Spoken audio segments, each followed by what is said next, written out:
Hello, everyone, and welcome back to our reading of The Swiss Family Robinson. Today's chapter, The Mysterious Guns. Let's get started. What the hell am I doing? Many wondrous tales were told or read in turn by the boys and Jenny during the long evenings as we sat drawing, weaving, and plating in our cozy study. In fact, this winter was truly a happy time, and when at length the rain ceased and the bright sun again smiled upon the face of nature, we could scarcely believe as we stepped forth and once more felt the balmy breath of spring, that, for so many weeks, we had been prisoners within our rocky walls.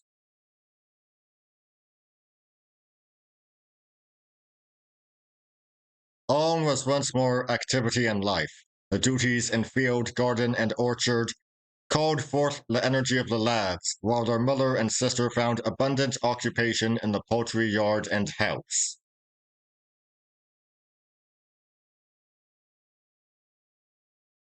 Our various settlements and stations required attention. Falconhurst, Woodlands, Prospect Hill, Shark and Rail Islands were in turn visited and set in order. The duty of attending to the island battery fell to Jack and Franz.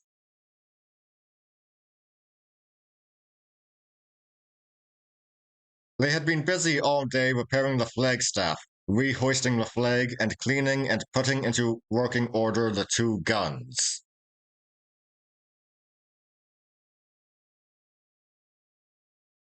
Evening was drawing on, and our day's work was over. The rest of us were strolling up and down upon the beach, enjoying the cool sea breeze. They loaded and ran out their guns, and paddling off with an empty tub in the kayak, placed it out at sea as a mark for practice.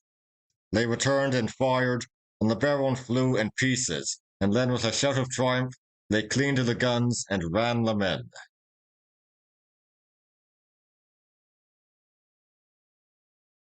Scarcely had they done so when, as though in answer to their shots, came the sound of three guns, booming across the water from the westward.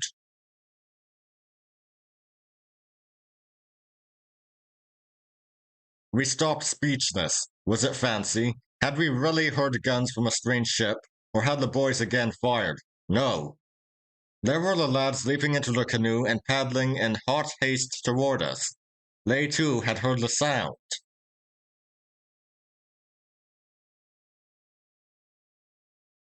A tumult of feelings rushed over us. Anxiety, joy, hope, doubt, each in turn took possession of our minds. Was it a European vessel close upon our shores, and were we about to be linked once more to civilized life? Or did those sounds proceed from a Malay pirate who would rob and murder us? What was to be the result of meeting with our fellow beings? Were they to be friends who would help us and enemies who would attack us? Or would they prove unfortunate creatures in need of our assistance? Who could tell?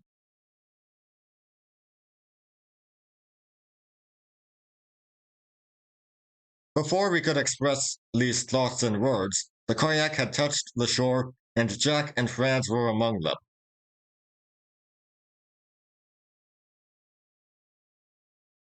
Did you hear them? Did you hear them? They gasped. What shall we do? What shall we do?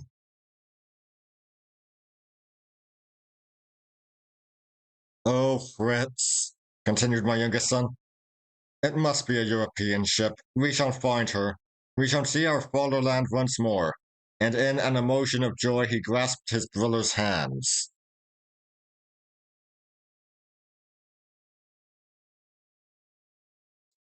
Till then, I knew not what a craving for civilized life had been aroused in the two young men by the appearance of their European sister.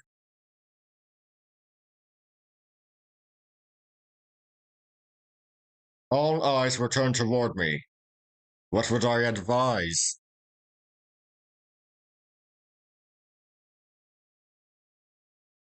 At present, I said, we can do nothing, for night is drawing on. We must make what preparations we can and pray for guidance.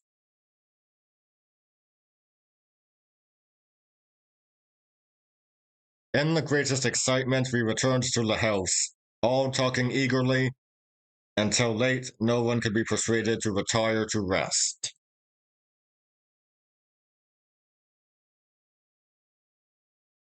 Few slept that night. The boys and I took it in turn to keep watch from the veranda, lest more signals might be fired or a hostile visit might be paid us. But about midnight the wind began to rise, and before we reassembled to discuss our plans, a fearful storm was raging.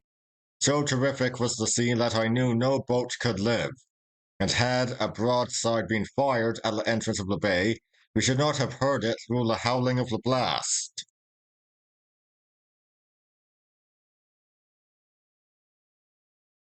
For 2 days and 2 nights the hurricane continued, but on the third day the sun again appeared and the wind, lulling the sea, went rapidly down. Full of anxiety, I readily complied with the boys' desire to put off to Shark Island and discharge the guns, for who could tell what had been the result of the gale? Perhaps the vessel had been driven upon the rocky shore, or, fearing such a fate, she had left the coast and weathered the storm out at sea. If so, she might never return.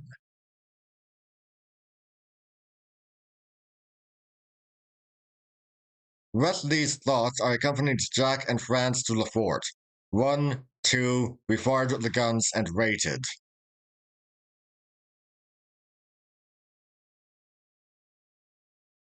For some minutes there was no reply, and then an answering report roamed in the distance.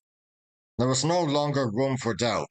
The strangers were still in the vicinity and were aware of our presence. We waved the flag as a signal to those on shore that all was well, and quickly returned. We found the whole family in a state of the greatest excitement, and I felt it necessary to calm them down as much as possible, for neither could I answer the questions with which I was besieged, nor could I conceal the fact that the visit of the vessel might not prove so advantageous as they expected.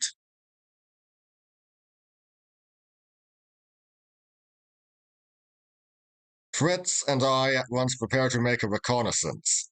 We armed ourselves with our guns, pistols, and cutlasses, took a spyglass, seated ourselves in the kayak, and with a parting entreaty from the mother to be cautious, paddled out of the bay and round the high cliffs on our left.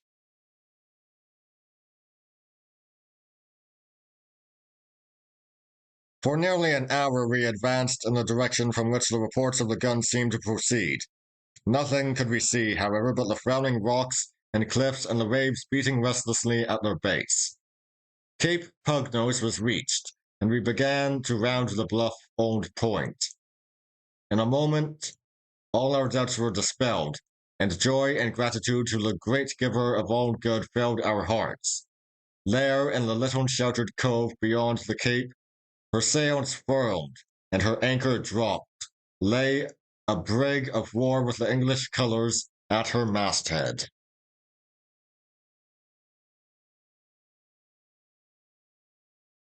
With the glass I could discern figures upon the deck, and upon the shore beyond several tents pitched under the shelter of the trees, and the smoke of fires rising among them.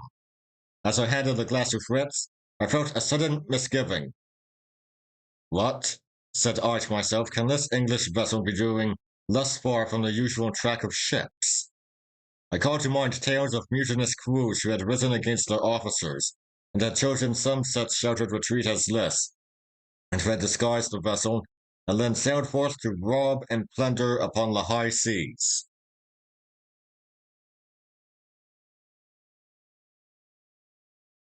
Fritz then exclaimed, I can see the captain, Fowler.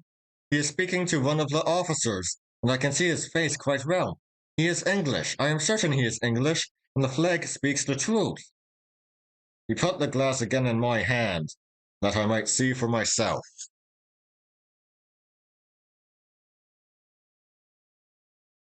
Still keeping under the shelter of the cliff, I carefully surveyed the vessel. There was no doubt that Fritz was right, and my fears were once more dispelled. All was neatness and regularity on board. The spotless decks, the burnished steel and brass, and the air of perfect order which pervaded both ship and camp betokened that authority and discipline there reigned.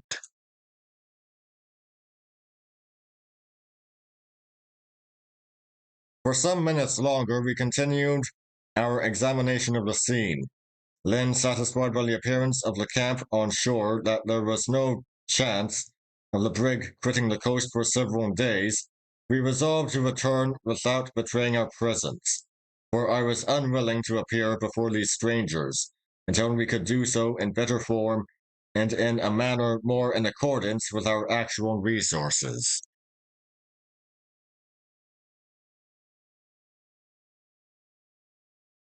We again landed at Rockburg, where our family awaited our arrival in eager expectation, and as fully as possible we told them all we had seen.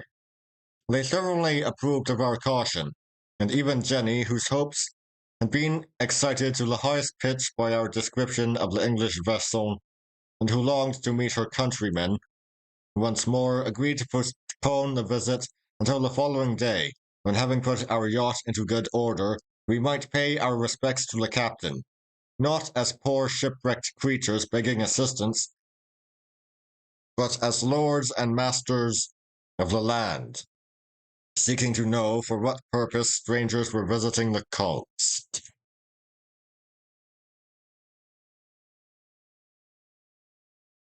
The rest of the day was occupied in making our preparations. Our dainty little craft was made to look her very best. Her decks were scrubbed, her brass guns burnished, all lumber removed and put ashore, and the flag of England hoisted to her peak. The mother overhauled our wardrobes, and the neatest uniforms were put ready for the boys and me.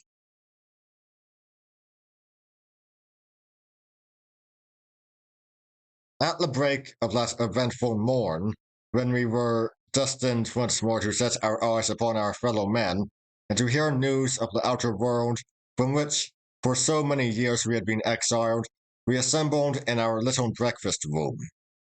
The meal was eaten hurriedly and almost in silence, for our hearts were too full and our minds too busily occupied to allow of any outward display of excitement.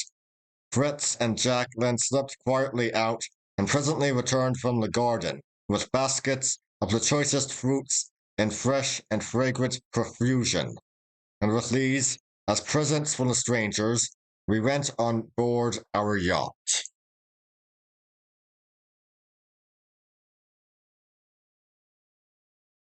The anchor was weighed, the sail set, and with the canoe in tow, the little vessel, as though partaking of our hopes and joyous expectation, bounded merrily over the waters of Safety Bay. The pug-nosed cape was reached, and to the surprise and utter amazement of the strangers, we rounded the point and brought up within hail.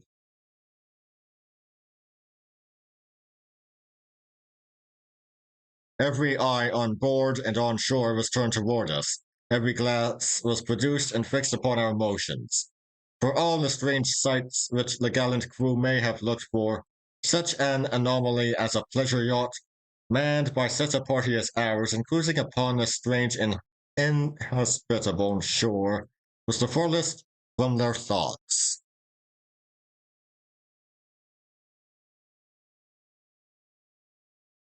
Fritz and I stepped into our boat and pulled for the brig.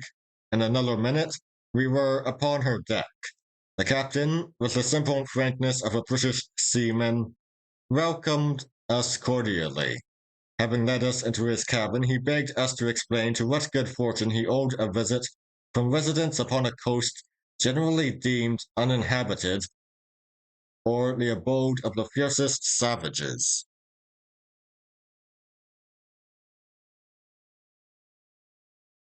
I gave him an outline of the history of the wreck, and of our sojourn upon these shores, and spoke to him too of Miss Montrose, and of the providential way in which we had been the means of rescuing her from her lonely position.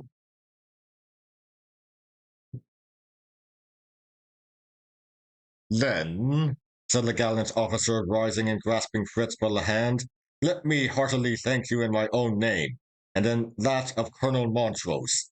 for it was the hope of finding some trace of that brave girl that led me to these shores. The disappearance of the Dorcas has been a terrible blow to the colonel, and yet, lo, for 3 years no word of her or any of those who sailed in her has reached England. He has never entirely abandoned all hope of again hearing of his daughter.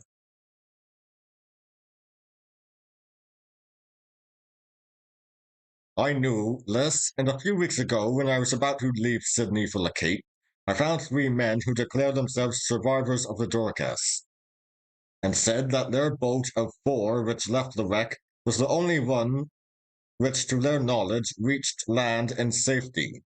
From them I learned all particulars, and applying for permission to cruise in these latitudes, I sailed in hopes of finding further traces of the unfortunate crew. My efforts have been rewarded by unlooked-for success.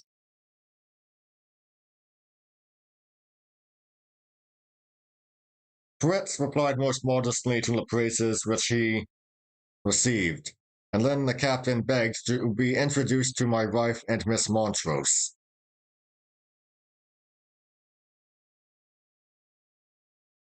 And, he continued, if it be not contrary to your rules of discipline for the whole ship's company to be absent at once, I will now send a boat for the remainder of your party.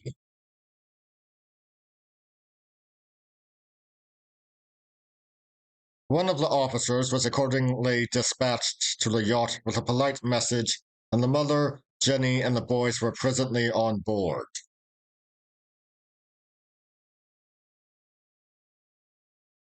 Our kind host greeted them most warmly, and he and his officers vied with one another in doing us honor. They proved, indeed, most pleasant entertainers, and the time passed rapidly. At luncheon, the captain told us that there had sailed with him from Sydney an invalid gentleman, Mr. Ralston, his wife, and 2 daughters. Though the sea voyage had been recommended on account of his health, yet it had not done Mr. Ralston so much good as had been anticipated, and he had suffered so greatly from the effects of the storm which had driven the Unicorn into the bay for repairs that he had been eager to rest for a short time on land.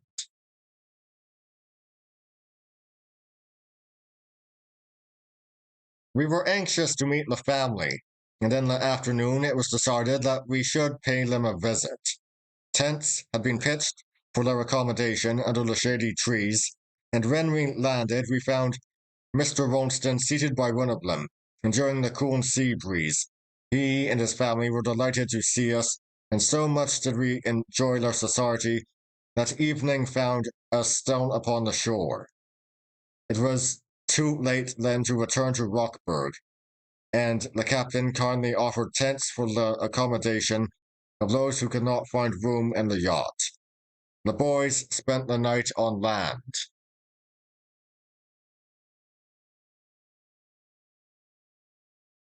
That night I had a long and serious consultation with my wife as to whether or not we really had any well-grounded reason for wishing to return to Europe.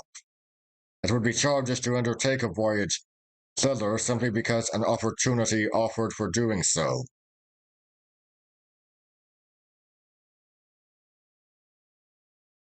Neither knew to what decision the feelings of the other inclined. Each was afraid of expressing what might run counter to those feelings, but gradually it began to appear that neither entertained any strong wish to leave the peaceful island. And finally, we discovered that the real wish which lay at the bottom of both our hearts was to adopt New Switzerland as thenceforward our home.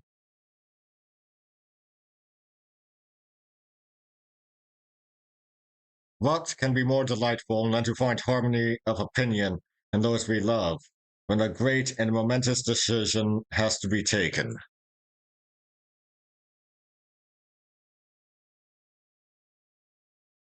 My dear wife assured me that she desired nothing more earnestly than to spend the rest of her days in a place to which she had become so much attached, provided I and at least 2 of her sons also wished to remain.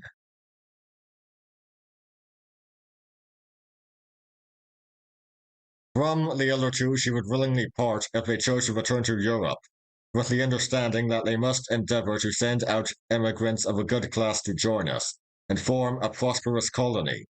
She added that she thought the island ought to continue to bear the name of our native country, even if inhabited in future time by colonists from England as well as from Switzerland.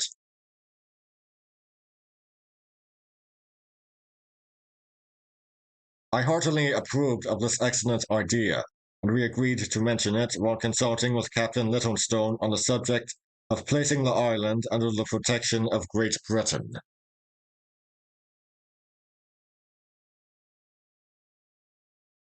Then came the question as to which of our sons were best suited to remain with us, and which to go away.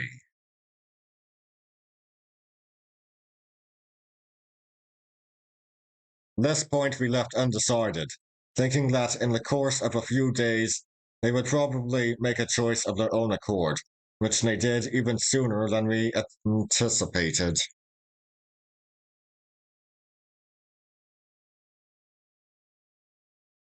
After breakfast, it was proposed that Captain Littlestone should bring his ship round to Safety Bay, that we might receive a visit from him and his party at Rockburg, where we invited the invalid Mr. Ralston and his family in hopes that his health might benefit by a comfortable residence on shore.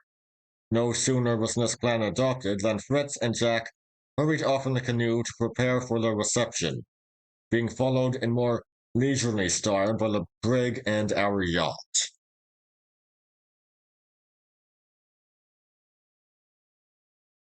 But what words can express the amazement of our guests when rounding the rocky cape at the entrance, Safety Bay, the beautiful domain of Rockburg lay before them.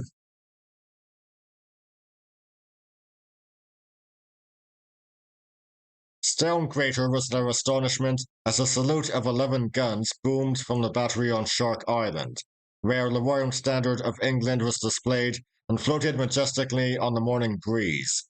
A glow of surprise and pleasure beamed on every countenance, and poor Ralston's spirits appeared to revive with the very idea of peace and happiness to be enjoyed in such a home.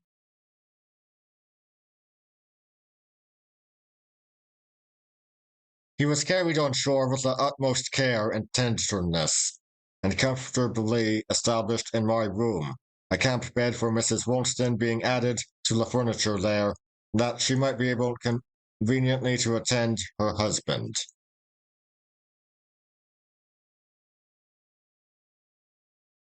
Meantime, the scene at the harbour and all round Rockburg was of the liveliest description. Merriment and excitement prevailed in all directions, as the beauties and wonders of our residence were explored so that a summons to dinner scarcely attracted notice.